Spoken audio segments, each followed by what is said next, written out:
Welcome to the Jay Tyner Show, where we discuss all things wealth management and retirement planning. And as always, the goal of our team here at Semmax Financial Group is to help you focus more on your life and less on your money.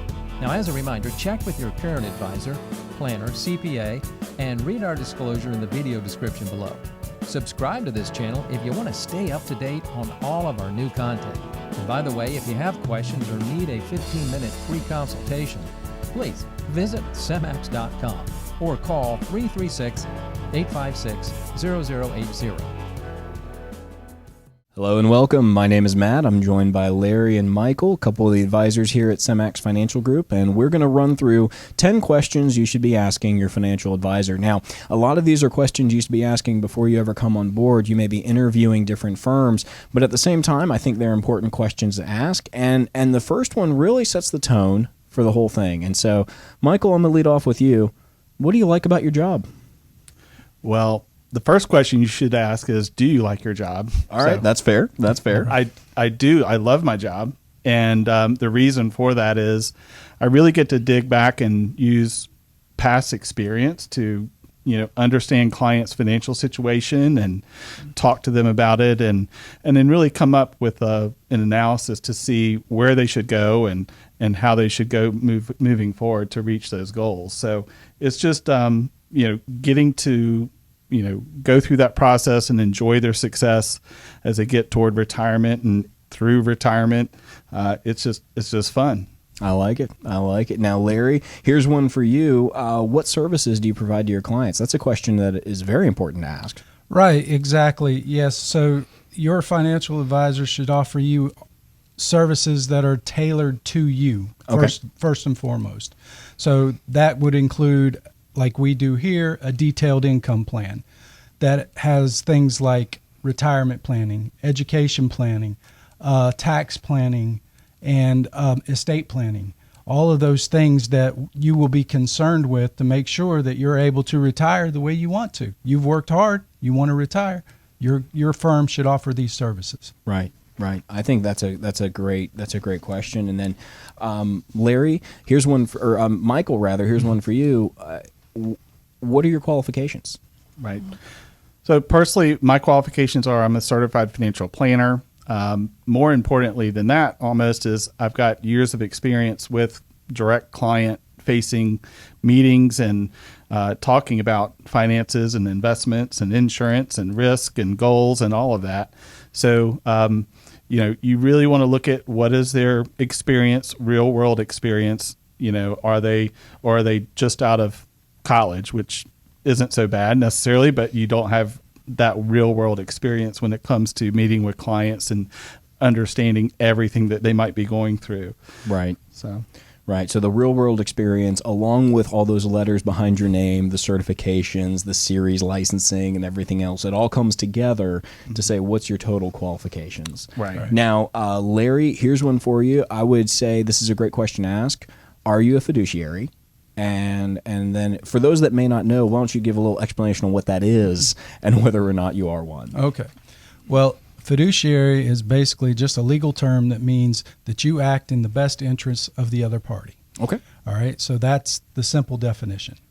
The answer to that question is yes, we are fiduciaries because we act in the client's best interest, regardless of what it does for us. Because we're a fee-based firm, we make sure that we give that client the assurance that we're doing their best interest at heart all the time. So when someone walks in the door, you're not looking at them going, what kind of commission can I get out of this? You're looking at it going, how can we help? Exactly. I like that. I like that a lot. Now, Michael, along with that, how are you compensated? I think this is a question that needs to be asked. What are some things to highlight or look out for when you're asking that question? Right. So you really want to find out, are they commission-based? Are they fee-based? Are they fee-only? Okay. Or are they, who knows? Those are the main options. Is it a blend of Is it a blend of everything? Right. But yes, like Larry said, we are fee-based. And what that means typically is we're taking a percentage on your total assets. And so our interests are aligned with yours. As your account grows, we get the same percentage, but we'll make more. Right. Okay. And then, Larry, here's one, and I'm going to ask it to you two ways.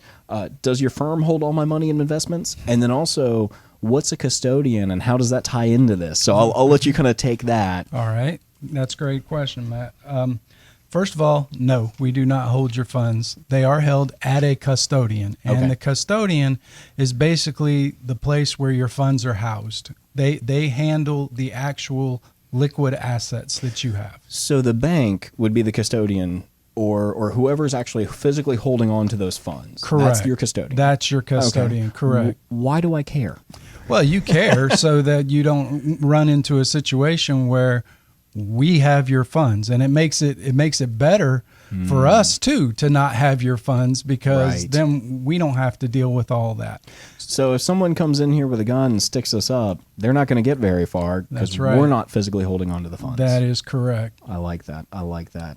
So, Michael, what's your investment philosophy? I think that's important to understand for a firm as well when you're looking at dealing with somebody. So when someone says, what's your investment philosophy? What does that mean? Kind of what do you take from that? Right. We take it where we really want to match your personal goals and risk tolerance with a suitable investment that is going to accomplish your goal. And so in some cases, some people don't want to take a lot of risks, so we match that risk. And in other cases, people want to grow their account and take a little bit more risk, so we'll match that as well. And generally speaking, we, anytime we can reduce fees, reduce taxes, be tax efficient, and have that long-term goal in focus, that's the direction we head. And obviously we use institutional research and market research analysis in order to come up with those suitable investments that would make that goal possible. I like that a lot. And then, Larry, how will we touch base about my investments? I think it's important to be asking, how often are we going to meet? How often are we going to be touching base? What does that look like? Right. Well, it's tailored to the individual. Okay. It should be anyway. Right. If the individual is a little nervous about, especially with what's going on in today's market, I mean, you're going to want to meet more often. At a minimum, you're going to meet once a year.